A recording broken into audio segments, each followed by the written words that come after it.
11 দিনের ইতিহাস। Box office কাঁপিয়ে দিলেন রণবীর সিং, ভেঙে দিলেন বাহুবলী 2 এর বহু বছরের রেকর্ড। বলিউডে নতুন ঝড় তুলেছে ধুরন্ধর দ্য রিভেঞ্জ। রণবীর সিং অভিনীত এই স্পাই অ্যাকশন থ্রিলার মুক্তির মাত্র 11 দিনেই বিশ্বব্যাপী আয় করেছে 1365 কোটি রুপি, যা ইতোমধ্যেই এর প্রিকুয়েল ধুরন্ধর এর লাইফ টাইম কালেকশন ছাড়িয়ে গেছে। ভারতীয় বক্স অফিসেও সিনেমাটির দাপট অব্যাহত।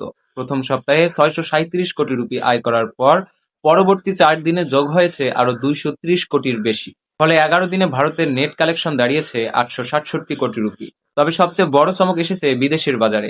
উত্তর আমেরিকায় মাত্র 10 দিনেই $22 মিলিয়ন বেশি আয় করে সিনেমাটি ভেঙে দিয়েছে বাহুবলী 2 দ্য কনক্লুশন এর দীর্ঘ 9 বছরের রেকর্ড। পিছনে ফেলেছে পাঠান এবং কল্কি, 2898 এডির মতো বড় বাজেটের ছবিকেও। পরিচালক আদিত্য ধর এর এই সিনেমা এখন শুধু ব্লকবাস্টার নয়, বরং গড়েছে নতুন ইতিহাস।